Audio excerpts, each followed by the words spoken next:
dégg ngeen tamit aussi li nga xam ne moo gën a doon problème mooy nit ñi ngi protéger wu ci seen kër yi di bañ a wàllante ak ci seen bërëbu liggéeyukaay yi waaye lépp loo xam ne ay ndaje la amul protection muy oto yi muy garage yi surtout ngénte yi ñuy organiser ak sarax yeeg yi kan xamul donc foofu affaire bi bëri na fa trop doy na fa war nañ ko xoolaat. dégg ngeen tamit aussi mu wax dafa mu mujjee muy situation wu district bi ñu yore nga xam ne Malika daf ci bokk Kër Massar bokk ci Kër Massar 25 kilomètres carrés Malika 5 kilomètres carrés boo xoolee district bi 30 kilomètres carrés 30 kilomètres carrés yooyu mu jël gis ngeen densité bi par kilomètre carré 9000 et quelques habitants ce qui veut dire que propagation maladie bi bu ñu jëlul ay mesures dafay gaaw day yomb pour ñu wàllante beneen bi aussi muy li nga xam ne war nañ ko taxawu surtout ñun autorité locale pour que suñu hôpital bi mu dem à niveau 2 mu wax ne ci argument yi muy institutionnel joxe na ko muy population joxe na ko ba ci accessibilité commune bi je pense que loolu tamit lu ñu war a taxaw la te déjà moi j'ai commencé les démarches monsieur le chef de service xam naa ne le président de la république jox naa ko lettre bi main à main il m'a répondu la réponse sax dinaa la ko jox tontu na ma ne jox na lettre bi ma ko joxoon pour ñu ériger centre bi en niveau 2 jox na ko le ministre de la santé Abdoulaye Diouf Sarr pour suite à donner. Donc je pense qu'on va continuer le combat dem seeti monsieur le ministre Abdoulaye Diouf Sarr avec le cabinet bien sûr pour ñu taxaw ci comme ni nga wax pour ñu egg ci loolu. léegi nag loolu yëpp mu fi développé yéen a ngi fi toog ñii mairie bi lañu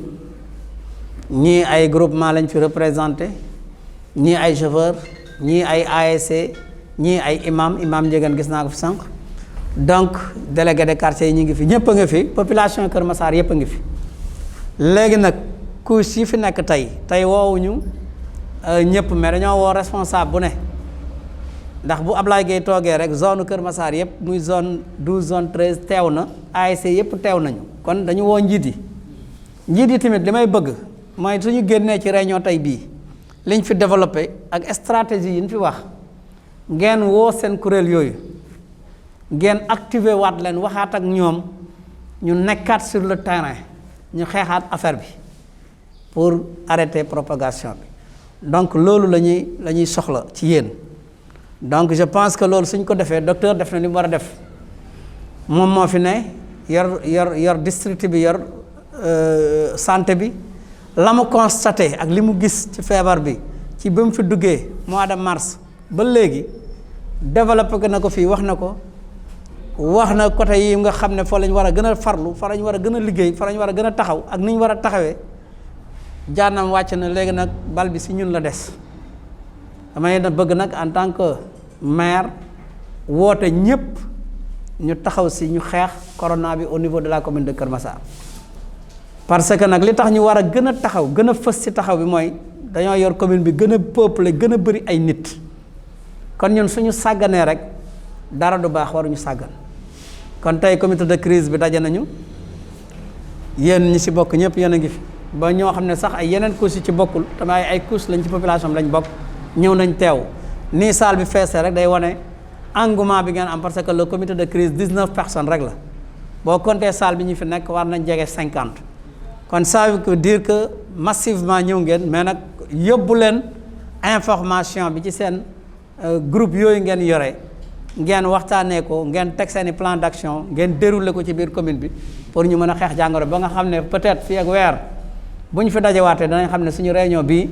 ñu defoon jur na njëriñ monsieur le maire Omar Sylla ñu ngi lay nuyu bu baax yaa ngi doog a yegsi donc bi ñuy commencé sànq di tëjee fekke woo ko woon xëy na léegi docteur bon bu dee ne dañ mën nañ bàyyi quelques intervenants ku am loo xam ne bëgg nga ko laaj wala loo xam ne lu la jaaxal la wala yooyu aussi mën nga ko laaj docteur comme ça bu ko defee moom bu indi ci ay éclaircissement comme ça ñu mën a tey àjjuma la balaa 1h di jot wala 1h30 ñu mën a pare libérer nit ñi jërëjëf. je crois que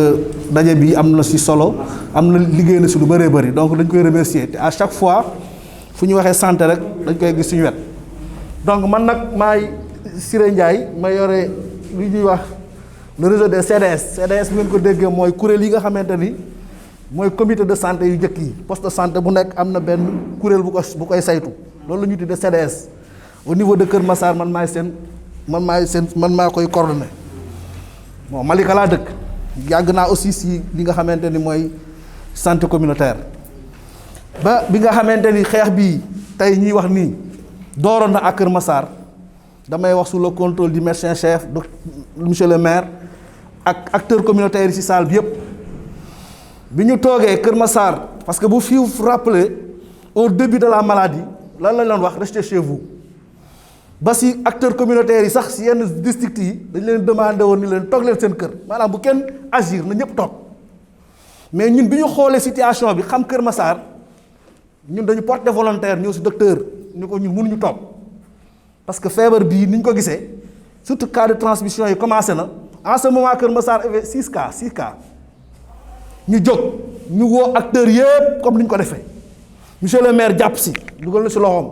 docteur Bouna appuyé ñu jël bàjjenu gox yi Kër Massar ñëpp ñu tourné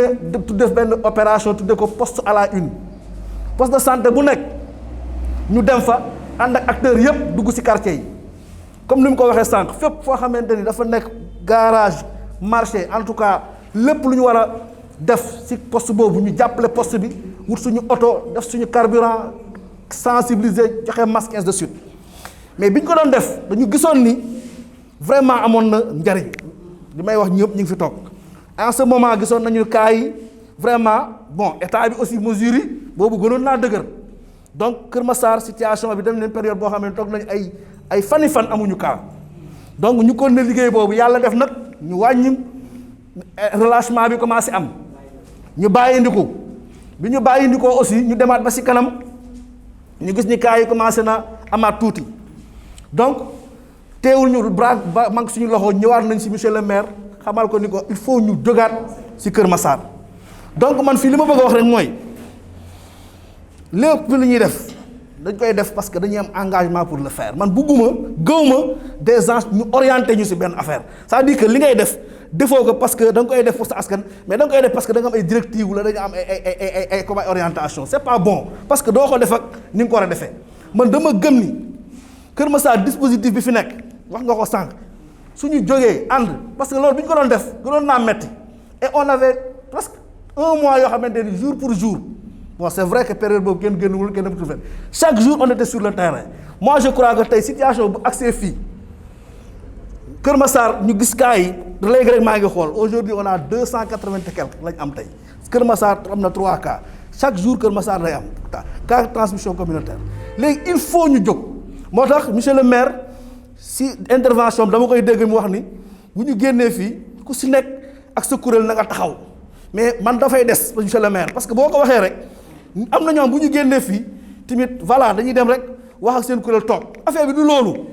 affaire bi dafa jóg xeex dafa am donc il faut une coordination au niveau de Matar au niveau du comité il faut que mu am une coordination ñu ànd ak district bi ñu xool comme ni nga ko wax docteur présenté fii défi yi wax na ko défi yooyu ñu identifier leen gis na ni Kër Massar wàllaate bi fi mu gën a baree wax na ko sànq par rapport les espaces publics ñu xool est-ce que du ñu fa mettraat lañ fa defoon laajul ay dispositifs yu ñu fay tegaat nit ñi di raxasu ñu parce que marché bi kenn mënul ko tëj donc mais quand même mën nañ fa teg dispositif ñun ñi di raxasu à l'entrée de Kër Massar pourquoi pas mu teg fa benn dispositif ainsi de suite donc vraiment si mesure barrière yooyu ñu nekkaat si mais il faut que en conclusion ñu xam bu ñuy génn fii qu'est-ce qu'on doit faire lan la ñu war a def mais bu ñu waxee rek ñu bàyyi nit ñu dem ku nekk ak sa kuréel man ma dem ak sama CDS waa président zone dem ku nekk si ruxam du ñu xam kii kii est du ñu xam lan lañ jarf dama bëgg ñu harmoniser ñu coordonner ko. ñun les acteurs communautaires yaakaar naa ni vague bu njëkk ba liggéey nañ fi liggéey bu am ayib ndaxte li ñu doon def quartier à la une bi ñu doon def liggéey nañ fi liggéey ba nga xam ni wax dëgg yàlla yëf yi dafay bu jeexul woon tàkk tamit wàññeeku na surtout le mois de Ramadan liggéey nañ fi liggéey bu nga xam ni xalaatuñu woon ni sax ñu ngi doon woor parce que ñoo engagé woon ñu ne déet waaye liggéey nañu ak waa sociologue si mois wu Tabaski bi liggéey nañ si liggéey bu am solo liggéey fii parce que acteurs communautaires yi loolu mooy suñu liggéey mais ba tey des na parce que lu ñuy liggéey woon si bu njëkk ba daf naa ni deuxième vague bi si la ñu yor a gën a doubler effort parce que bii vague bi métti na métti bi nga xam ni parce que ñëpp jaaxle nañu parce que boo xoolee chaque jour que jëfee ñuy nekk cas communautaire xoolal hier à Kër Massar on avait dit il y a 12 cas communautaires muy gën a redoubler d'effort rek parce que nag boo dee xool ñi ngi wax cas communautaire à Kër Massar di wax anu mais boo xoolee ñi nekk si biir kër yi ñoo ëpp am na ñu nga xam ne ba léegi génn guñu am na ñu nga xam ne bu ñu leen waxee ni aussi am ngeen am ngeen cas bi nombre de personnes yu nekk seen kër bu ñu leen xasee ba wax rek kenn dootu leen gisati comme ni ko docteur expliqué sànq ba léegi yëf yi des na mais nag bu fekkee ni ñu dañu engagé yore def sensibilisation nekk sur le terrain il faut que ñu am ñu accompagner parce que nit ñi ba léegi gëmuñu affaire yi koo wax ñu ne leen yëf yi c'est la politique surtout sunu ma mbokk muriti les Baye Fall boo waxee ñu ne waaye jàll leen parce que ñun façon bu nekk gis agressé nañu si sur le terrain lu nekk gis nañ ko mais ñoo engagé wu kon maire il faut que aussi nga accompagner les aussi autorités yi aussi il faut que ñu jàpp si parce que tamit di daw di wax te wax bi ngay wax amul benn solution tamit moog zéro ñoo yem parce que fii ñu toll nii si la ñu yore gën a engagé wu parce que bu njëkk ba li nekkoon si station Kër Massar bi ñu ko defee woon raxas foofu vraiment affaire bi moom wax dëgg yàlla rafetoon na ñu ne déet waaye marché bala nga fay dugg entrée et sortie bala ngaa dugg da ngay raxasu te ku amul masque doo génn mais léegi loolu yëpp bàyyi nañ ko xoolal lu face gendarmerie église bi xoolal foofu nu mu mel si les marchands ambulants yi fa nekk parce que nag bu fekkee ne dañuy ne dañ les acteurs nañu sensibiliser il faut que aussi yéen ngeen mun si jàpp ñëpp ñoo yor a sumbandoo bokk si liggéey bi ñu mën a def parce que nag lii am nii suñ si teelulee jug dafa naa ni dana gën a bari lay def kon nag Siré Ndiaye bu ñu jógee si salle bi ñun xamante nañu les acteurs communautaires il faut que ñun ñu toogaat wootewaat suñu biir ñu def benn plan d'action ñëw jébbal ko le maire ñu xool nan la ñuy defee suñu liggéey mais affaire bi métti na bàjjenu gox yi ba léegi bàyyeeguñu parce que am na ñi nga xam ne ñi ngi nekk ci école yi di sensibiliser élèves yi bu raxasu leen takk leen mas mais ba léegi doyul ñun du ñu doon def ba léegi on n'a pas encore baissé les bras kon nag bu ñu dee def loolu il faut que tamit les autorités ñu mën see jàpp liggéey bi gën a rafet fu ñu nee woon démb ak barki démb ba tey ñu ngi fii ngeen baal ma ak. donc asalaamaaleykum mbooloo maa ngi nuyu kenn ku nekk ci turam ak santam di jiital ci nuyoo bi honorable député maire Moustapha Mbengue di nuyu médecin chef de district ak l'ensemble des services qui sont là et l'ensemble des leaders communautaires qui sont là di nuyu délégué. donc man dama am kontaan tey ci daje ci comité de crise bi parce que yaakaar naa effectivement maire moom saa bu état defee benn mesure rek woote na loolu tamit dañ koy séddale ndax yaakaar naa keroog bi président njëkkee wax ci première vague ba defoon nga ndaje bi pour ñu xool nan la ñuy liggéeyee par rapport ak fi ñu jëm bërki démb tamit ñëwaat kii nga ñëwaat defaat tey lii donc ça veut dire que ne yaa ngi ci orientation yi nga xam ne état teg na ko maintenant man sama argumentaire dama koy axé ci ñaari mbir mi yëpp problème de mobilisation des ressources la si on arrive à mobiliser des ressources on peut faire un très bon travail un très bon résultat Badiane Soda wax na ko léegi sur le terrain acteurs communautaires bi ñu fa nekkee ñu ngi fa woon ak les socio-anthropologues qui nous ont beaucoup accompagnés l'ONG Amref ñëw gi ñun ñëpp ci Covid lañ doon liggéey mais tey problème bi ñu am au niveau des postes et au niveau du district dafa romb Covid mooy la non fréquentation des enfants pour le PV te docteur wax ko léegi muy lan tey nan la ñuy def ba ñu mun a def continuité des autres services actuellement nii fi ñuy waxee nii relais yi ñu ngi sur le terrain on a actuellement 32 acteurs communautaires yoo xam ne ñu ngi sur le terrain di def activité de sensibilisation sur la SR Mignan parce que effectivement y a des postes yoo xam ne dañu am problème surtout si RR plus bi mooy RR2 15 mois xale yu bëri duñu ko vacciner ku vacciner 9 mois rek pare yaakaar na pare nga te 15 mois dañu ko war vacciner xale yi donc maintenant man li may préconiser pour ñu mun a kii bi comme on a les défis yaakaar naa docteur ni mu defee présentation génneel nañu solution ñu war a def pour man day laaj benn commission bu toog def plan d'action par rapport à ça un plan d'action boo xam ne à partir de par exemple comme il y a toujours des existences de perte de vue en général il faut ñu impliquer les bàjjan gox ou bien les relais communautaires ñu mun a rechercher les pertes de vue beneen bi mooy ñëpp mënuñu dem sur le terrain dafa am ñoo xam ne ñoo habilité dem sur le terrain c'est des acteurs naturellement bu vaccination jotee ñooy dem sur le terrain bu distribution moustiquaire jotee ñooy dem distribuer moustiquaire ñooñu la ñuy jox liggéey bi ñu dem liggéey bi beneen bi mooy il faut des campagnes de sensibilisation des campagnes de mobilisation de sensibilisation décentralisées maanaam campagne de proximité yi ñu koy def ay sous forme de caravane ñu ko doon def mais dafa am ay heures de pointe yoo xam ne nii avec les socio-anthropologues avec le professeur Ibrahima Niang def nañ ko dañ doon def benn 10 relais par exemple 10 acteurs ñëw daje benn place par exemple ci rond point bi yor seeni gel kuy romb tax koo masque ñu ñëw waaw mais sëñ bi yow tamit parce que affaire bi tamit tant que nit ñi conscientiser wuñu leen ñu mën a takk masque sans gendarme sans policier sans gis monsieur le maire non gis naa monsieur le maire xaaral ma takk masque gis naa ma takk masque suñu liggéey du dem fu ñu war a demee man je sais que nettement tey cette vague de transmission là à Keur Massar on peut la combattre on peut la contenir bokk parce que combattre moom si maladie boo xam ne nii c'est une maladie vraiment contagieuse très contagieuse xam naa dina metti mais on peut contenir la situation te si on arrive à contenir la situation rek daf ñuy jàppale donc je lance un appel monsieur le maire bu fekkee mën nañ amaat ndaje boo xam ne pour ñu mën a def traçage loolu tamit médecin chef yaa ngi ciy jàppale pour l'accompagnement individuel pour le traçage des pertes de vue par exemple bu fekkee par exemple man sama gox y a un cas suspect qui est là-bas ou bien un cas confirmé acteur ba dëkk foofu bu ko yëgee jaar ci délégué de quartier ba jaar ci imam ba ñoom mun nañ def suivi bi directement su ko defee kooku mënuñu réer man j'ai eu à avoir un cas bu mel noonu kooku contact bi mu joxe effectivement waa dis gi ñoo ngi koy woo mais mënuñu ko jot beneen numéro bi keneen la ñuy jot mais il a fallu que kooku ñëw interpellé ma ne man de sama nijaay nangam ma woo kooku mu jox ma numéro baax bi j'ai appelé Yacine ñu coordonné ba kooku ñu jël si ko donc yooyu day am bu fekkee ne parce que acteur boo demee kooku malade bi mu déplacé ñëw vers man moo tax ma am su fekkoon ñun à notre niveau bu fekkee ne wax nañu am na ku dëkk Médina Kell ku am nangam wala ku dëkk kii ko nag acteur ba fa dëkk buñ ko dugalee ci kii bi ci xeex bi parce que actuellement l'engagement la lutte elle est communautaire aujourd'hui l'engagement communautaire rek moo ñu mën a génnee ci lii l'engagement communautaire maintenant ça suppose que les acteurs communautaires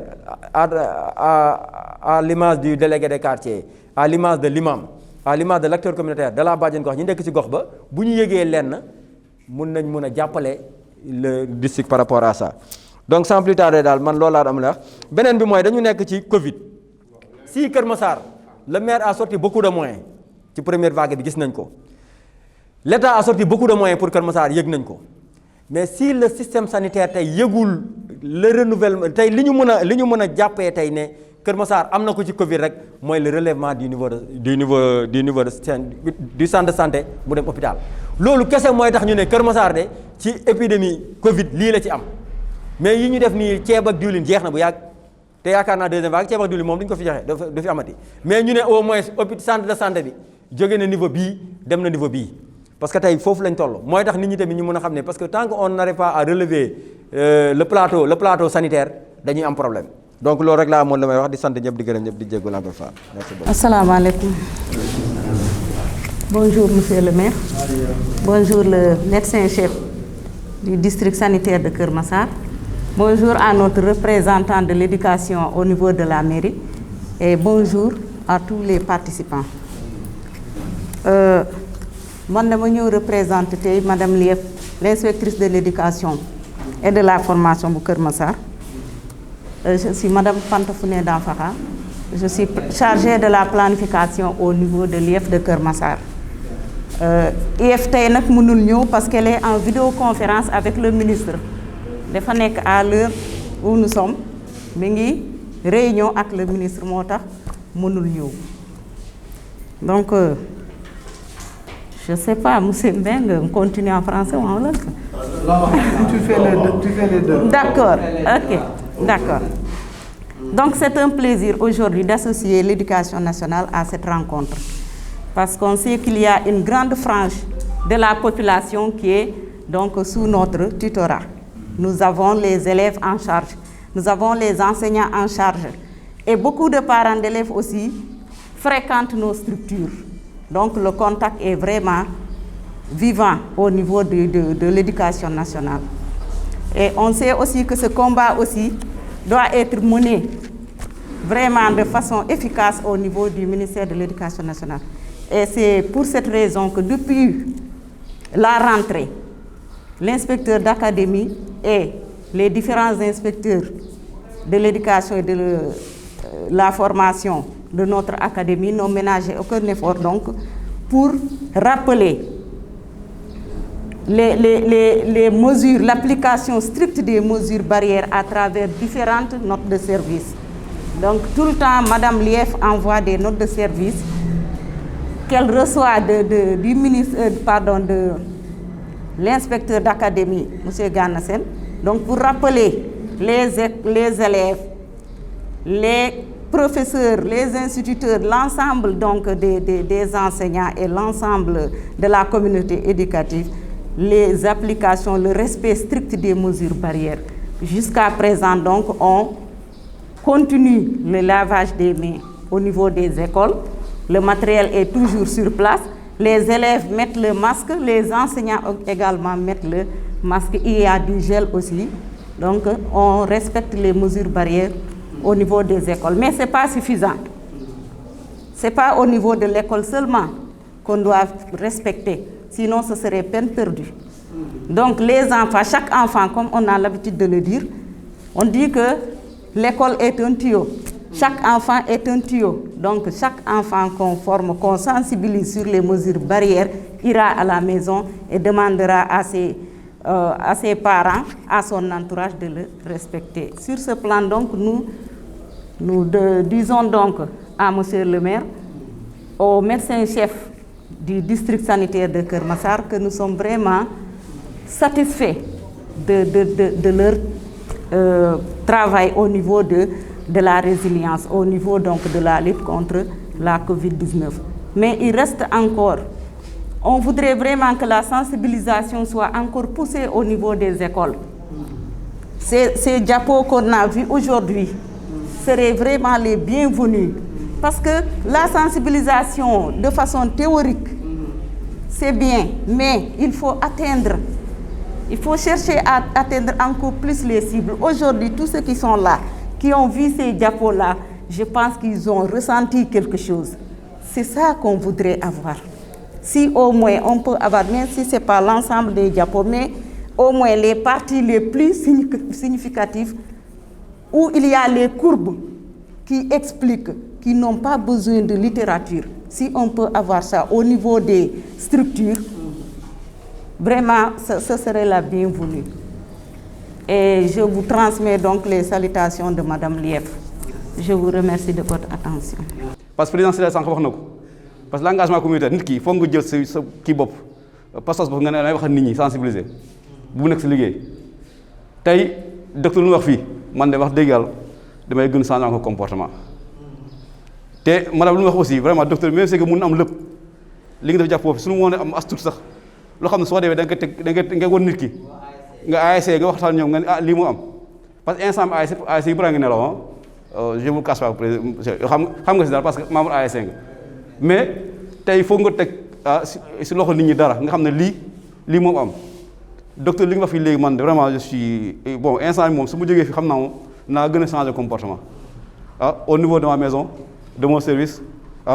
si goxu may dem yëpp nit ki foog nga wax lii mu am na lii moo fi ne tey yow mi xam ne vraiment yaa war sensibiliser su fekkee tu n'es pas tellement convaincu de mun expliquer dara donc docteur li ma la wax léegi su fekkee mun na am as tuut li nga présenté fii soo demee nit ki nga gën sa portable nga exposé woon ko lii ak lii moom nekk Kër Massar mu gëm loolu yaakaar naa loolu dana am njëriñ trop te ñu ngi leen gërëm leen sant maa ngi jégalu baax a baax. ñu ngi nuyu ñi fi teew yëpp di ci jiital honorable député maire Moustapha Mbengue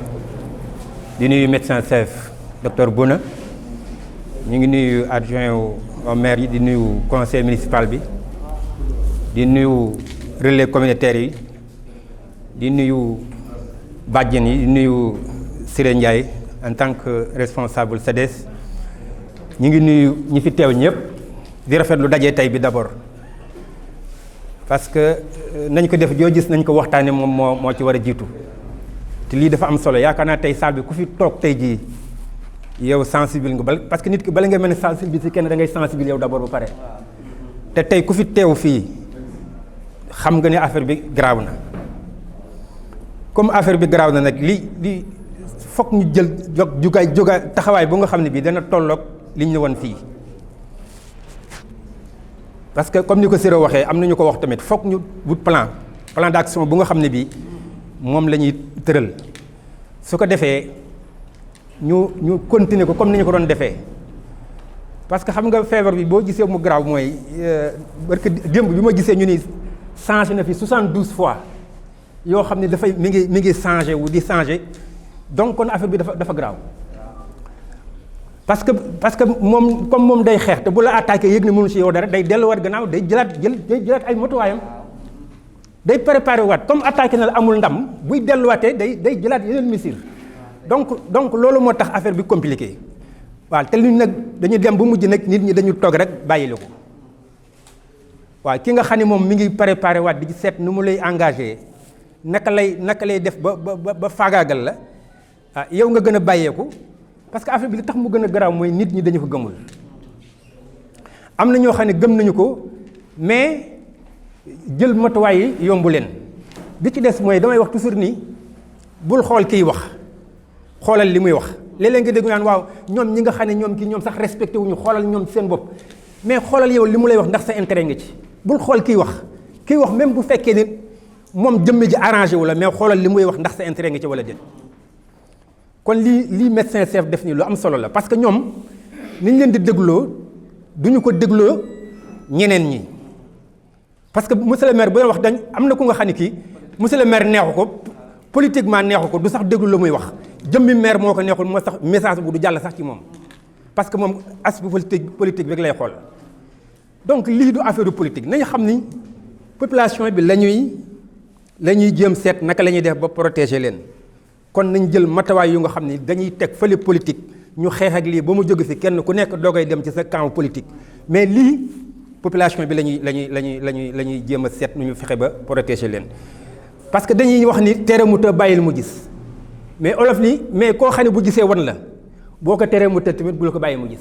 parce que njaboot ga dëgg nañu bopp de mais bu ñu leen bàyyee tamit la ñuy gis danañu ko wan ñun parce que bu fekkee yow yaa ngi jël ay matuwaay sax dañuy dem ba yow dañuy yaakaar ne yow mi sax da nga dof foofu yow daal dañ lay parce que gëmuñu ko te lii nag lu am solo la xam naa ni yéen docteur lu ngeen gën a mën a feeñ ci média yi expliquer ko nit ñi am na ci solo parce que nit ñi ni leen di gëmee duñu ko gëmee keneen lii aussi su mënee nekk ay documents yoo xam ne même bu dee mën nañu ko def ay papier relais yi yor ko expliquer di ko foo dem expliquer ni mu demee information bi parce que dañuy wax ni ku la ëpp information moo la gën a yeewu ku xam rek ragal mais malheureusement am na ñu nga xam ne xamuñu kon ñi ngi bàyyiloo xel nit ñi rawatina nag délégué de quartier yi sama mbokk délégué yi ñu ngi leen di bàyyiloo xel xam ni ñoom ñoo fi représenté population bi ñoo représenté maire ñoo représenté état kon lépp luy xew ci quartier bi seen responsabilité ma nga ca bu ñu bañ tamit ku leen sikk parce que li nga xam ne dañu ko tere jël leen seen responsabilité ngeen dénoncé ko parce que nit ñi xew li mu leen jaral mais xew njëriñ loo fekkee te wax dëgg yàlla feebar bi li muy faagaagal ci doomu aadama li muy def bëgg a xew rek tax mooy li Serigne Cheikh di wax rek nee na Sénégal dañ lay laaj bu ñu ñëwoon di la laaj pour nga conseiller leen nga ne ko fii di boo fi jaaree daa réussir mais doo siiw fii nag boo fi jaaree daa siiw mais doo réussir dañuy préférer jaare fa ñuy siiwee parce que siiw moo leen gën a te siiw amul njëriñ réussir moo am njëriñ te boo wérulee lépp loo mën di song daa ko wacc kon nañu waxtaan ak nit ñi xamal leen ni feebar bi du caaxaan te Kër Massar parce que boo dee déglu ci télé bi rajo bi li ñuy waxee ak li ñu ne expliqué nii da ngay xam ni wute na bu méttee am na ñoo xam ne defe nañu Kër Massar dara xewu fi lii nag waa Kër Massar dañu ko war a xam nañu ko def document yu nga xam ni dafay leer ñëpp xam ni situation bi nii la demee bu defee pour bañ a guddal daal ñu ngi rafetlu daje bi wax dëgg yàlla di xam ni daal fii ku fi teew tey ji moom xanaa ku fekkewul waaye ku fekkee situation bi daa xam ni war nañu yokkaat taxawaay yokkaat jéego yi comme ni ko Mahfou waxee nag am na ñu nga xam ne ñoom miin nañu terrain bi yàgg nañ ci terrain bi ñooñu nañ leen favoriser parce que am na lu nga xam ne lii xëy na man bu dee benn jour rek mën naa ñëw ànd ci kii mais loo xam ni dafay diire loolu dafa am borom parce que ñooñu dañu ko yàgg def mën nañu ko def loolu mooy seen liggéey lu ñëw kon ñooñu nañ leen favoriser ñoom ñu def liggéey boobu waaw su ko defee daal loolu mooy kàddu yi nga xam ni moom lañ ci bëggoon ki ngeen baal ñu wax salaamaaleykum wa rahmatullah. maa ngi sant ñëpp ku ci nekk ci turam ak santam di rafetlu jotaay bi di jiital ci nuyoo bi honorable député maire Moustapha Mbengue di ci teg docteur Bouna di ci teg le représentant donc de l'IEF di ci teg le représentant aussi des délégués de quartier monsieur Assane Fall di ci teg madame Oulimata Ndoye première adjointe au maire di ci teg monsieur Abedine Gueye ak monsieur Matar Mbengue jël nuyoo bi di nuyu aussi le président monsieur Ablaye Gueye donc représentant des ASC yi fi toog di nuyu Mahfous ak le représentant du service d'hygiène di nuyu agents yi nga xam ne ñoo fi toog yëpp aussi tamit ak les relais communautaires les bàjjenu gox et autres donc je pense que d'après jàppoo bi comme li Ablaye Gueye wax rek je pense que boo toogee yow da ngay am la chair de poule parce que bien que man maa ngi doon dégg feebar bi nii mais d'après jàppoo bi da ngay xam ne nit ki moom pour nga mën a xam il faut nga am toutes les informations pour mën a am les éléments de réponse te je pense que lii ku ko gis waroo fi toog moom di xalaat naan lii c'est du virtuel wala du faux je pense que l'heure est grave comme ni ñuy wax l'heure est grave parce que ku gis cartographie bi nga gis niveau de propagation feebar bi ni muy demee nga xam ne xaaruñu dafa mel ni tey ngay rawanteeg benn Usain Bolt rek ci daw kon moo lay wan ne feebar bi xaaruñu léegi nag je pense que décrire nañu ay zones d'après li fi docteur Bouna wane donc il y a Médinatoul Mounawara 3 il y a Médina Kell il y a une partie des Parcelles Assainies je pense que mooy zones yi nga xam ne ñoom ñoo nekk presque ci liste yi nga xam ne ñoo gën a rouge ci liste rouge yi je pense que l'idée bi may joxe mooy je pense que zones yi nga xam ne déjà ñoo gën a infecté je pense que zone yooyu nañu war a déployer suñu force dañu war a déjà déployer suñu force ba pare information bi gën a fees ci zone yooyu xeex bi gën a fës ci zone yooyu ba pare ñu doog a attaquer nag périphérique yu ndaw yi parce que boo fajee feebar bi fi nga xam ne fa la ëppee je pense que mën nga sauver yeneen alentours yi nga xam ne moom moo gën a tuuti li ñu koy defee rek mooy kon en parfaite synergie ak ñi nga xam ne ñoom lañ fa fekk comme ñuy min liggéey parce que quartier boo dem am na ASC am na comité consultatif de quartier am na délégué de quartier am na bàjjenu gox am na relais je pense que ñooñu nañu fekk ak combat boobu ak comité bi nga xam ne moom mooy jóge fii de ciblage bi ou bien de réflexion bi nga xam ne moom mooy jóge fii dem liggéey ak ñooñu pour ñooñu mën a au moins informer seen quartier yi nga xam ne donc ñoom ñoo nekk aux alentours leneen bi tamit mooy système de pompage bi nga xam ne ñii ñoo ngi ko doon def service d'hygiène boobu tamit c'est important parce que quartier yi ñu wone yi nga xam ne dañu nekk en rouge quartier yooyu tamit nécessité nañ ay système de pompage pour ne pas dire quartier yëpp mais quartier yi nga xam ne gis nañ ne moo gën a infecté laaj ne ñu defaat beneen vague de système de pompage comme guddi ni ñu koy defee fekk ni ñëpp tëdd ñu mën a éradiquer un peu bactérie bi nga xam ne moom mooy faral di infecté côté boobu leneen li aussi tamit mooy pour assainir comme ni ñu wax par exemple am na ko fi tudd ne vague de marchands ambulants yeeg affaire yooyu peut-être bon dañu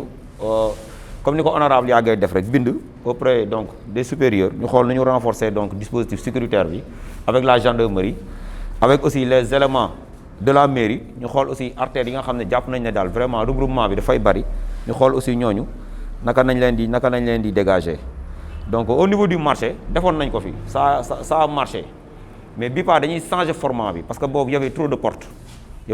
mais bii pas je pense que war nañ ko mën a quadrifier ba mu nekk benn entrée rek benn sortie parce que bu ko defee benn entrée benn sortie tu pourras au moins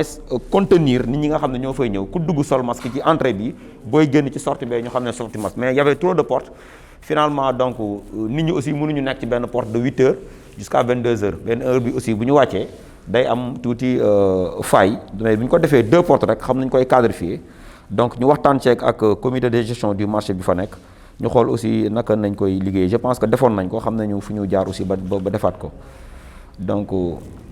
leneen aussi bi may ñëw dama romb ay pneus yu ñu taal ci tali beeg tout ça affaire yooyu au niveau de Darou Misset au niveau de la route nationale ak un peu ay côté dibiteurs yi je pense que loolu moom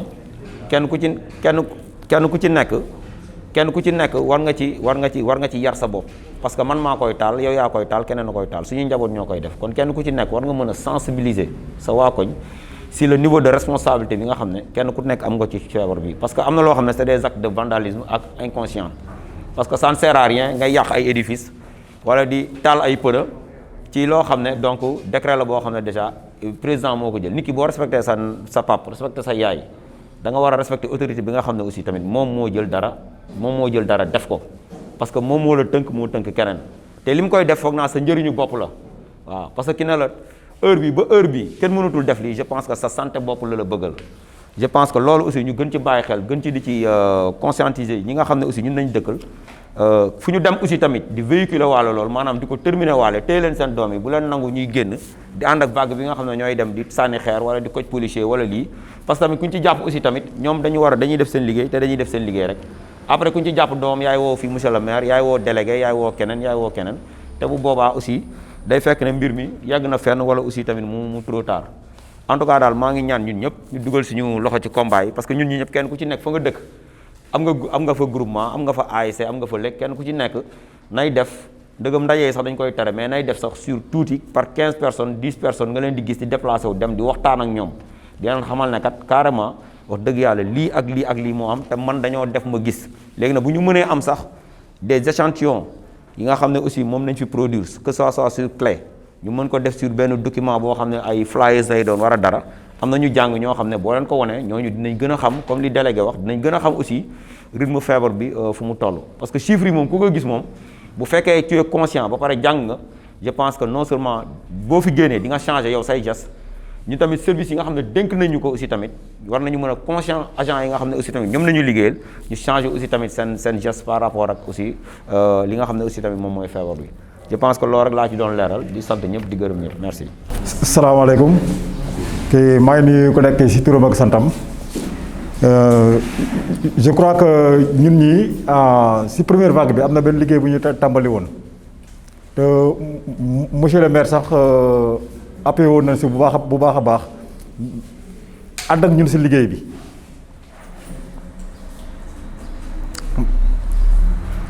te actuellement nii le service national des jeunes est en train de concevoir un programme bi nga xam ne à partir de ce lundi nii war nañu dem def ay sensibilisation ci kër yi ci école yi ci daara yi nga xam ne daara yi xam ne ak te daara yi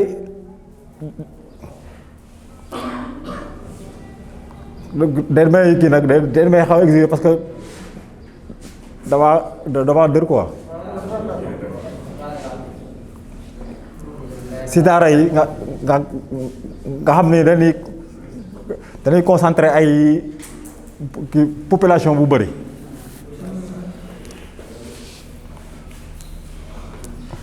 te des mesures de désinfection aussi yaakaar naa aussi dinañ ko dolliwaat parce que yàggul dara nii si garage yi dem nañu désinfecter bus yi au niveau de la gare routière de Kër Massar mooy arrêt 54 bi arrêt 76 bi ba au niveau de Yëmbal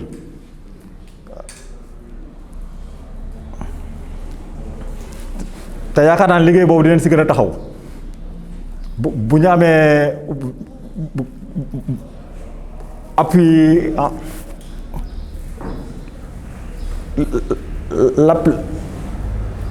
l'appui des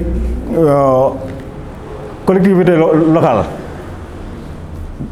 dana gën a baax parce que les moyens ne suffisent pas l'État a donné des moyens mais les moyens ne suffisent pas parce que état bi mënul satisfaire ñëpp. beneen affaire aussi am na la concentration des populations au niveau des carrefours surtout à Kër Massar ni mu mel dafa jéggi dayoo trop loolu moom monsieur le maire yaakaar naa war na si mën a taxaw avec les forces de défense et de sécurité comme ça les vendeurs à la sauvette ñi nga xam ne ñoo fay nekk nga xam ne la concentration des populations dafay gën a accentuer la contamination loolu mën fa dañ. maa ngi nuyu ñi fi nekk ñëpp di nuyu monsieur le maire délégué di nuyu bàjjenu gox yi relais yi médecin chef di nuyu ñi fi nekk ñëpp chef de technique mag amaat ñoom ñëpp maa ngi leen di nuyu di wax ni sama wax du si bare sax xanaa di wax li nga xamante ne xëy na wax nañu mais jublu muy affaire yu jigéen ñi mbootaay yeeg yooyu te mbootaay yi dafa am solo pour ñu wax leen ñoom tamit ndax jigéen moom fu mu xas a dugg xaalisam du ko bàyyi te chaque jour day ñëw pour mën a assister xool te nit ñi dañ fay teew bare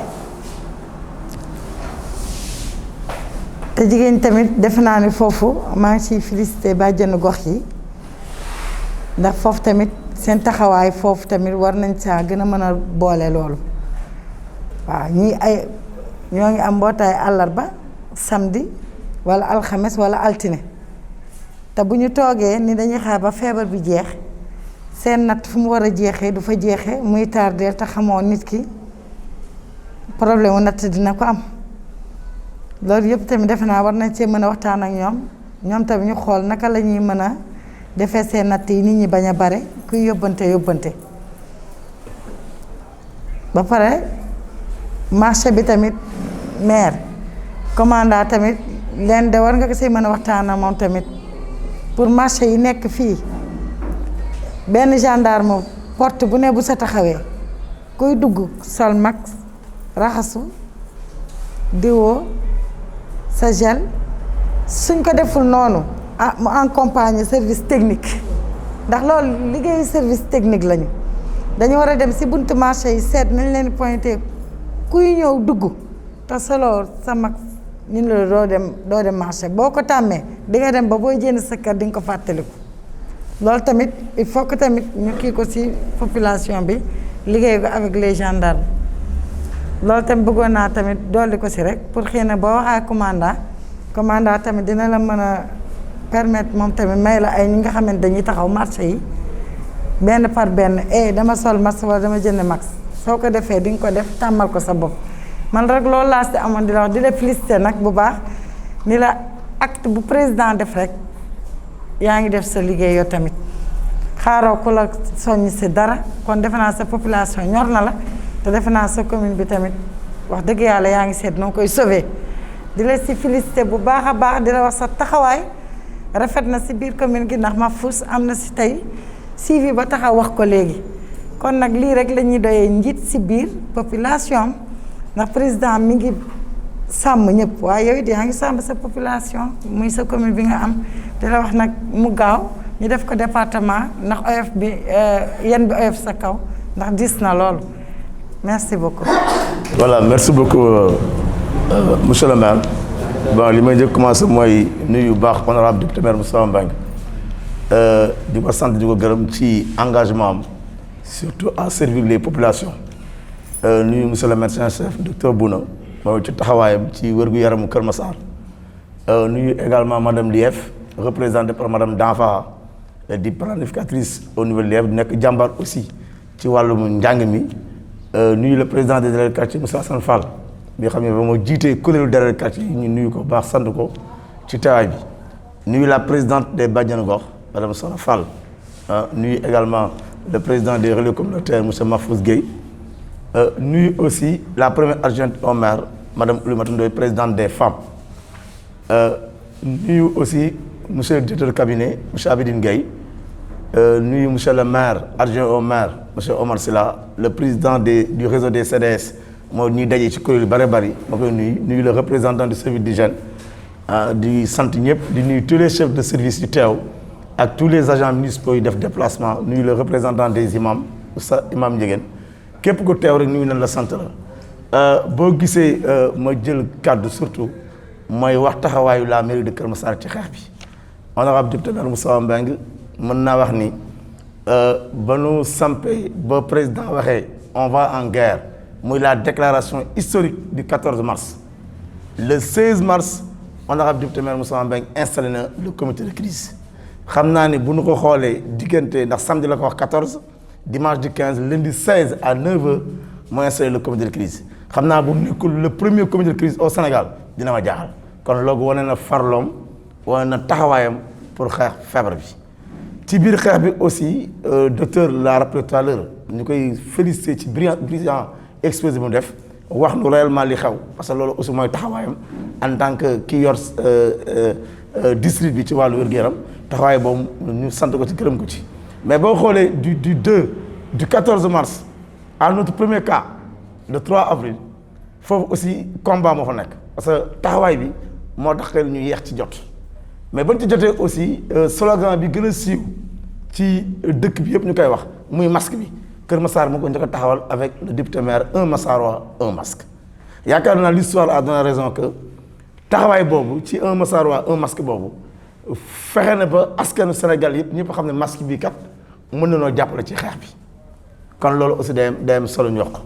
loolu aussi ñu remercier le président des représentants des zones des ASC M. Abdoulaye Guèye ndax ASC yi aussi joué nañ ci un rôle important ak la jeunesse les élèves et étudiants ak ñi xam ne mouvement associatif yi nekk yëpp ñëpp jóg nañu pour taxaw xam ne le combat est un combat citoyen et ça c'est important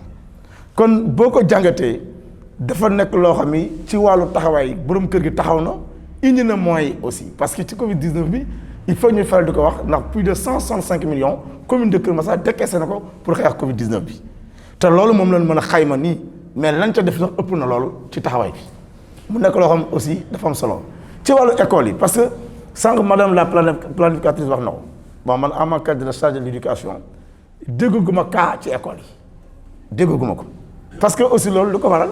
ci wàllu école yi aussi taxawaayu le député maire dafa am solo 50 millions dugal nañ ko ci école yi pour que rek feebar bañ fa dugg kon loolu aussi c'est des actes à saluer te ñun suñu rôle en tant que acteur communautaire en tant que acteur citoyen dana war a di fexe ba daje yi di bari ñuy waxtaan di mën a xool nu ñuy taxawee pour xeex feebar bi bon loolu moo tax dinaa rejoindre Siré parce que avant loolu sax organiser nañ fa woon benn boo xam ci ay directives lañ ko defoon pour mën a xool nu ñuy def ba jàkkaarloo feebar bi donc je pense que bu ñu amee un technicien muy docteur Bouna ndax boo xoolee dañu convoqué sous préfecture le mardi et encore je tiens à saluer à dire cela la mairie de Kër Massar le député maire Moustapha Mbengue honorable député musul absenté ci réunion Covid 19 toujours bu fa nekkul il se fait représenter et loolu c'est important loolu aussi jox cër feebar bi la le mardi le sous-préfet woote le vendredi il convoque le comité de crise 48 heures après kon xam na ni xeex bi dafa nekk xeex boo xam ni doo toog rek di ko xool da ngay jël ay action di dem ci kawam te jàpp nañ ci wàllu moyen ak ci ni mu war a taxawee loolu du ñu bloqué parce que kii nekk ci xeex bi perpétuel mi ngi def ay vidéo tey suba rek gis naa ay vidéo yu ñu partagé mu wax takk leen seen masque kon masque yi nañ ko gën a def promotion nañ gën a gëm ne masque yi mën nañu jàppale raxas bi baax na de ak gel bi mais li xam ne doo ko noyyi li xam ne aussi mënul dugg fànn nañ ko gën a yokk gën ko taxawal et je pense que loolu am nañ ci yaakaar baax parce que ki na àndal ci wàllum xeexum feebar bi daf ko jox cër ba mat sëkk mi ngi koy xeex guddi mi ngi koy xeex bëccëg ku dem di seeti ay ñoo xam dañ leen mettre en quarantaine ki dem di seeti ay ñoo xam ni dana nekk ay suspect ngay dugg seen biir kooku je pense que yow gëm nga feebar bi te bëgg nga ñu jëlee feebar bi Kër Massar kon yaakaar naa ne daal li ñu fi dajale tey lu rafet la lu am solo la et que vraiment ñu féliciter remercier docteur Bouna parce que man ba ñu jógee préfecture li ma njëkk a wax mooy nel maire mu woote loolu la ma njëkk a wax kon moom it jàpp na ni woote bii dina tax bu ñu fi jógee tey képp ku ne la nga yor nga ko fexe noo leen mën a conscientiser en tout cas la maladie est là elle est réelle léegi leer na nañ ndax li nga war a sànq comme doyul dara dootu la day donc il faudrait que nag ñu gën a jël suñu disposition am na nag ku ñu àndal koo xam ne moom mi ngi nekk suñu kanam di ñu jàppale parce que le député maire Moustapha Mbengue moom contre la Covid 19 ñu ngi wax maire champion de l'éducation de mais mën nañu ko wax maire champion de lutte contre la Covid 19 parce que à tout instant à tout moment mi ngi def tout pour xeex seen maladie là kàddu yooyu laa bëgg njëkk rek maa ngi sant ñëpp di gërëm ñëpp jërëjëf. Je ne cesserai jamais de vous remercier pour les efforts louables que vous êtes en train de mener dans le cadre de la lutte contre cette épidémie et dans le cadre de la santé de manière générale. Et je salue aussi les efforts de vos collaborateurs, ainsi que les efforts de tous les concitoyens qui sont dans la commune. Et je pense que déjà lors de la première vague, nous avons assisté à un engagement vraiment certain du maire. Et je rappelle qu'il y a des nuits où il nous a accompagnés dans le transfert des patients. am na guddi yoo xamante ne fii transféré nañ fi ak ay malade ak moom man ak moom ñoo àndoon transféré malade yi dem ci hôtel yi ça il l'a fait et ça c'est des risques. En dehors de ça aussi il s'est beaucoup investi dans le cadre. Je pense que l'année dernière nous avons reçu les fonds de dotation. Ça a été diligenté rapidement dans le cadre de la lutte contre cette épidémie-là. Et ça, c'est un effort considérable. En dehors de cela, comme je l'ai dit tantôt, il y a les constructions qui sont aujourd'hui réalisées dans le centre de santé. Et ça aussi, c'est la mairie. C'est la mairie, c'est le maire lui-même qui s'est engagé pour véritablement améliorer l'offre de santé des populations. Et je pense que nous ne pouvons que saluer tous ces efforts déployés par le maire. Et nous collaborons d'une manière intelligente. Et il n'y a pas de limite. Et je pense que c'est ça qui fait, comment dirais-je, je pense, c'est ça qui fait le fort. C'est cette collaboration que nous avons avec la mairie. Et ça, c'est très important. Maintenant, pour revenir à la maladie, il n'y a pas de remède miracle. loolu dinaa si ñëw ci wolof fu mu leer feebar bi fu mu nekk ni ñëpp xam nañu duñ koy moytoo lu ñu war def mooy appliquer mesures yooyu bu ñu bëggee bañ a sori ci deuxième vague bi ak vitesse bi mu jël am na mesure forte ñu war def mooy éviter ndaje inutile yi. Man personnellement man du ma dem ci ndaje inutile ça c'est un truc personnel. La semaine dernière non ça fait pas semaine dernière ça fait presque 2 semaines on m'a convié à un forum communautaire dama ne mais bu leen organiser forum bi ils ont persisté moi j'ai dit que man du ma dem et il y avait un cas de coronavirus là-bas loolu da ñuy indil liggéey da ñu yokk liggéey da ñuy yokk liggéey. Parce qu'après, il faut nous tracer votre contact. Il faut nous tracer votre contact. Il y a un risque de faire. La première chose, c'est éviter les rassemblements inutiles. Ce rassemblement-là est normal. C'est dans le cadre du coronavirus. Le président qui convoque un conseil de ministre, c'est normal. Sinon, il faut qu'il y ait un il faut qu'il y ait. Parce que c'est ce qui décidé. Encore une fois, parce que les gens, ils ont toujours tendance à condamner l'autorité supérieure. Ce n'est pas la même chose. Le président de la République, c'est un président de la République. Le président de la République, c'est la personne la plus informée de ce pays-là. La personne la mieux informée dans ce pays. Il y a des informations, le citoyen lambda que moi je suis, de moi information. Donc, nous devons éviter ndaje yoo xam ne amul njëriñ ndaje amul njëriñ wala yoo xamante ne mën na ñàkk un baptême imam bi ak bàyyi xale bi mën nañ tudd après ñu si de woote n'est-ce pas mën na nekk non imam Fall te mën na nekk mën nañ tudd noonu doom bi ñaar ñetti nit mën nañ ko tudd bañ a éviter mariage même chose donc yooyu la ñu wax ndaje yooyu mën nañ ko bàyyi. Maintenant, au niveau des mosquées, je pense que, au niveau des marchés, il faut que, comme Nico qui a dit, nous fassions une sortie, ou bien sortie bonne, nous avons fait pour raxasu ak ku takul masque waro dugg ci marché bi dañ ko war def ensuite out ay brigade yu circuler ci biir marché bi pour di rappeler nit ñi dañ sol masque encore une fois répression du faj répression du moom mooy faj comportement yi waxtaan la ak des rappels dissuasion moo gën répression est-ce que waaye donc loolu war na nga def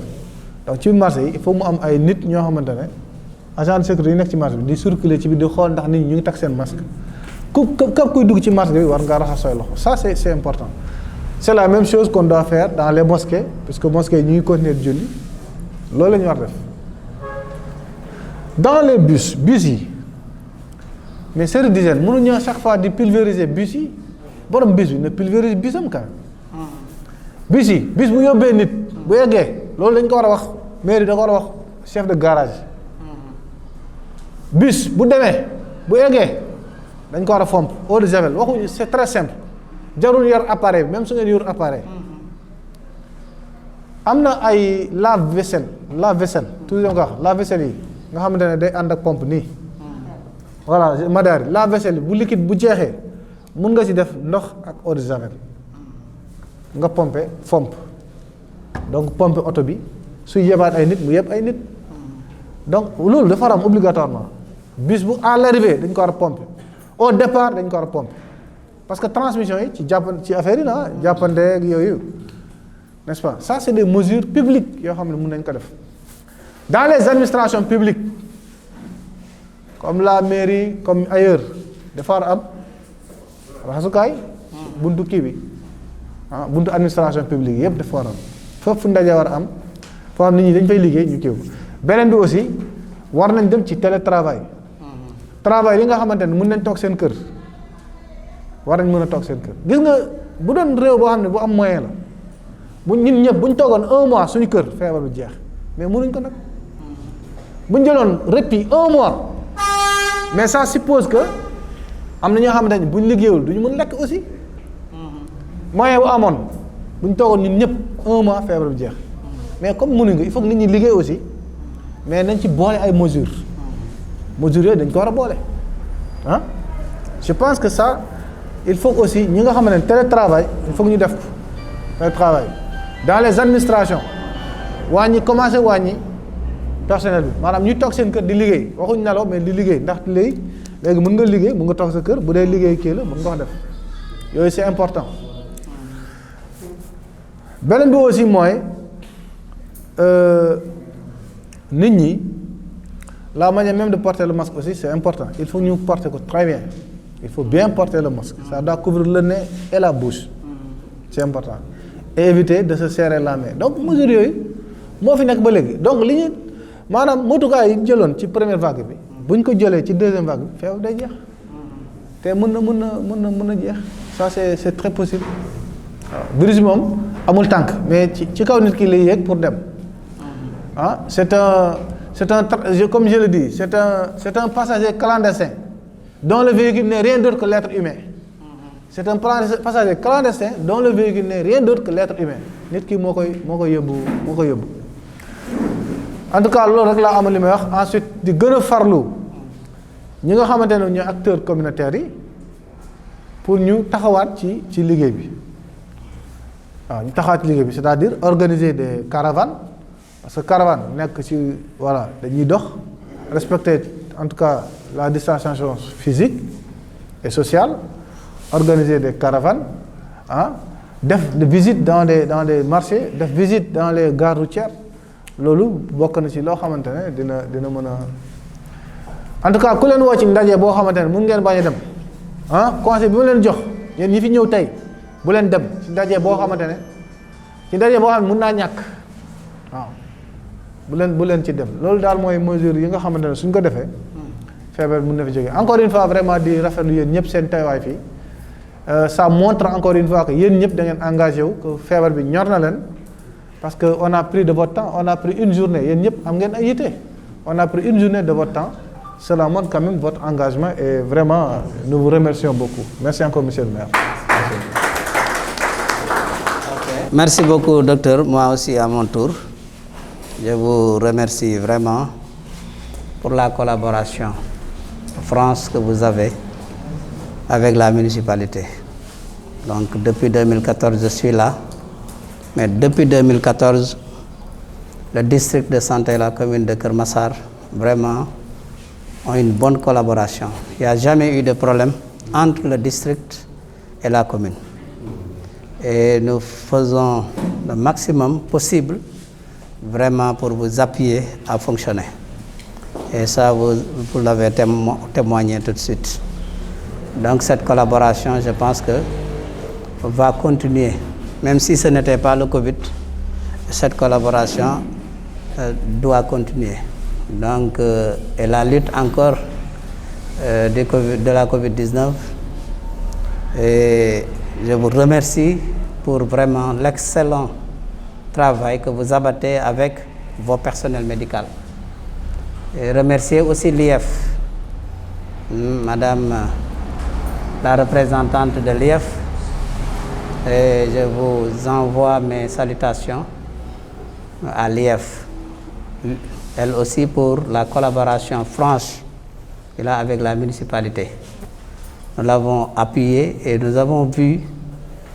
le combat qu'il est en train de mener pour la lutte avec le Covid-19 dans nos établissements de l'éducation qui sont ici au niveau de la commune. Matar Mbeng l'a dit tout de suite, en tant que président de la commission de l'éducation, il n'y a pas de cas dans les écoles. Et nous avons un nombre important d'élèves au niveau de la commune de Keur Massar, presque qui avoisine vers les 18 000. Et vous savez que les enfants aussi sont des transmetteurs de virus, raison pour laquelle vous avez pris des mesures vraiment par rapport à ces écoles. Ça, on vous en remercie. Donc vraiment, délégué de quartier tamit aussi, ñu sant la gërëm la bu baax a baax ci taxawaay bi nga xam ne yaa ngi koy taxaw yow tamit ci combat bi, parce que saa yin wootee comité de crise mosul am te ñëwoo, yaa ngi ñëw tout le temps. Les relais communautaires aussi, les bàjjenu gox, les associations, service d'hygiène aussi, la même chose. Collaboration bu rafet, vraiment mairie bi service yi fi nekk yëpp collaboration bu rafet lañu am, ànd bu rafet lañu am depuis ba xeex bi amagul ba bi mu amee ñu continuer di ko def. Kon yaakaar naa ne loolu suñ ko continuer rek yàlla dinañu may ndam. Pour l'accompagnement aussi ñu bëri wax nañ ko fi pour la mairie ça moom Inch'Allah day am. On va vous accompagner et on est prêt à vous accompagner. Maintenant ce qui reste rek mooy ni ñu ko waxee, il faut mettre des stratégies. Donc su boobaa ñun on va vous appuyer pour l'exécution sur le côté moyen pour que ngeen mën a dérouler loolu moom la mairie vraiment est prête à le faire et Inch'Allah on le fera.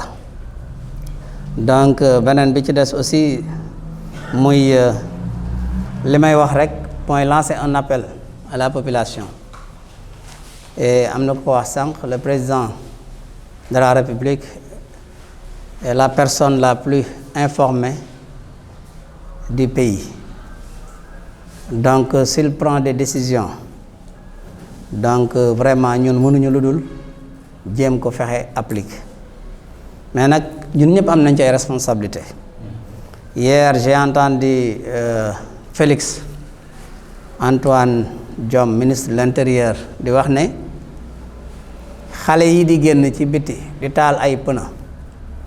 di sànni force de l'ordre yi ay xeer si ay kër la ñu génne. Kër yi ñu génnee parents yi ña nga fa di leen seetaan di leen xool, kenn waxu ci dara, ci ay koñ tamit lañ dëkk, kenn waxu ci dara. te bu ñu fi jàppee benn xale walla kenn dara lu ndaw rek dal ko ñu commencé di wax. Kon donc ñun nañu fexe bu ñu bokk ci commune yooyu. Am na ñoo xam ne dañuy toppandoo. Kër Massar premier jour y avait rien, kenn taalu fi. Wane nañ ci Facebook yeeg ci WhatsApp ñuy taal, di nga gis ay groupe xale yu organisé wu genn taal. Mais en commençant par nous nañ jël suñu responsabilité. Te gis nga koo gis mu taal te nga xam ko ci koñ bi,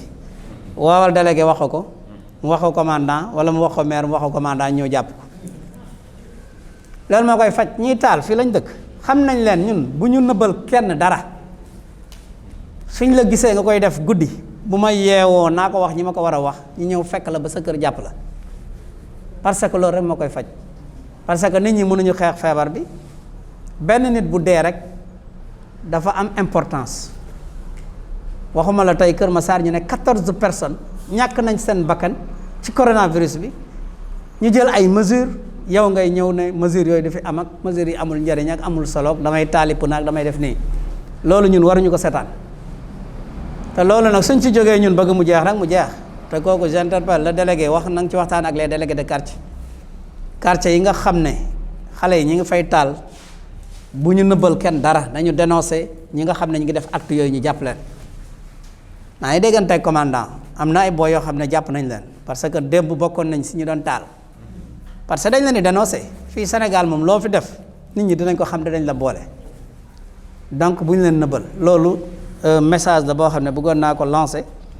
beneen bi si des nag mooy comme niñ ko waxee rek il faut mu am benn plan de lutte boo xam ne nañ ko teg il faut ñu xool Matar coordonné ko lu restreint peut-être ak docteur Siré ak ñoom Mahfous yooyu ngeen def ñu def benn plan de lutte bu ñu tegee plan boobu après ñu accompagner ce plan là comme ça ñu mettre ko en œuvre exécuter ko bu ñu toogaatee peut-être 2 semaines wala yooyu ñu dajewaat évaluer xool wala boog fin janvier ñu daje évaluer waat xool liñ def yaakaar naa loolu suñ ko defee dina baax def ko ci comme madame Fall wax na ko génn na fi stratégie nee na marché yi nañ fa defoon garage yi nañ fa defoon et cetera première phase bi am na lu mu ñu jàngal ñu xool deuxième phase bi nan lañ ko defee parce que je pense que le marché stratégie bi ñu jëloon bi ñu ko waxee après bi ñu demee ba ci biir les gens ont laissé la mairie dem na jusqu'au bout mais ñoom la ñu jëloon responsabilité pour def ko mujj ñu ko def parce que on les avait demandé que ndox muy am ci lavoir bi ak lu ñu raxasoo même bu dee saabu bu 200 francs loolu demoon na ba mujj gi agent yi ñoo koy dem di ko lijjanti ji tey les commerçants avaient pris l'engagement mais honoré wuñu cet engagement xam nga loolu tamit du neex ci lutte pour mu neex ci lutte rek engagement bu ñu jël nañ ko àndandoo ñu respecté ko les garages jëndoon naa ay lavoir garage yi fee fu nekk tegoon naa fa ay lavoir na leen del fexe muy am ndox ak saabu nit ñi de ngeen leen di imposer ñuy raxasu ñun mënuñu dem nekk fépp c'est pas possible on ne peut que sortir les moyens sensibiliser les populations maintenant le suivi c'est les populations qui doivent nous aider pour que le suivi mu mën a am ci loolu ci infrastructure yooyu peut-être c'est dans le cadre de la sensibilisation man ngeen sensibiliser waale leen ci yooyu ñun on peut sortir les moyens mais ñoom tamit aussi nañ ñuy jàppale ci yu mel noonu pour que stratégie bi ñuy teg mu dem xam nga bu ñu réunion fi def suñ benn planning noonu nañ teg ci garage ba ay raxasukaay ñu ne d'accord maire jënd ñu teg ko fa duñ ci def ndox duñ ci def savon wala madar mais tamit amul sens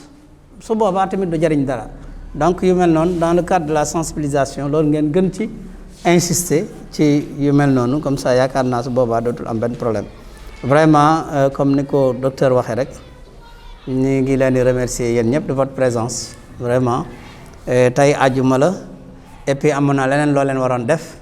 mais gis nañ ne la rencontre biñ ko wootee ñëpp ñëw nañu ba am na ñeneen sax ñoo xam ne peut-être prévoir uñu woon ñëw nañ ça veut dire que am na benn importance boo leen jox rencontre bi maintenant changer la communication aussi autrement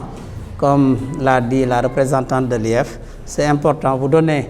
peut-être les diapos dans vos établissements je pense que vous pouvez faire des séances de diapos pour vraiment faire une autre communication loolu tamit aussi ce serait important mais je pense que docteur du ko mën a bañ et les autres couches qui en ont besoin les ASC on parlait de ça Ablaye Gueye avoir le document essayer de convoquer les présidents d'ASC dans une salle de projeter de les expliquer ou même d'inviter docteur je pense que docteur il est là il n'y a pas de problème si vous l'invitez il pourra venir avec les présidents d'ASC il les explique etc et on fait des diapos et tout ça je pense que loolu bu ñu ko defee yàlla mën nañu jàppale kon ñu ngi sant ñëpp vraiment di gërëm ñëpp di delloowaat Assane président Assane pour mu defal ñu ñaan ñu mën a lever séance beneen yoon jërëjëf. li waxee docteur mooy li ma doon wax rek lépp loo xam ne daal du secret professionnel bu ñu ko mënee jox nit ñi ñu kii ko daal ko defee ñu def ñaan rek ñu bokkaat jàng fatiha salatul fatiha def ko addi yonte bi sant yàlla ñaan tamit yàlla na yàlla jël fi mbas mi sonal na nit ñi yàlla na ko fi yàlla jëlee ci daraja yonte bi sallallahu alayhi wasallam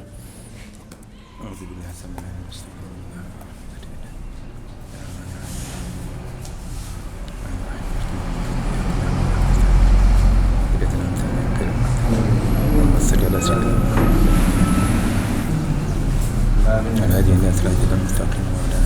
تقيم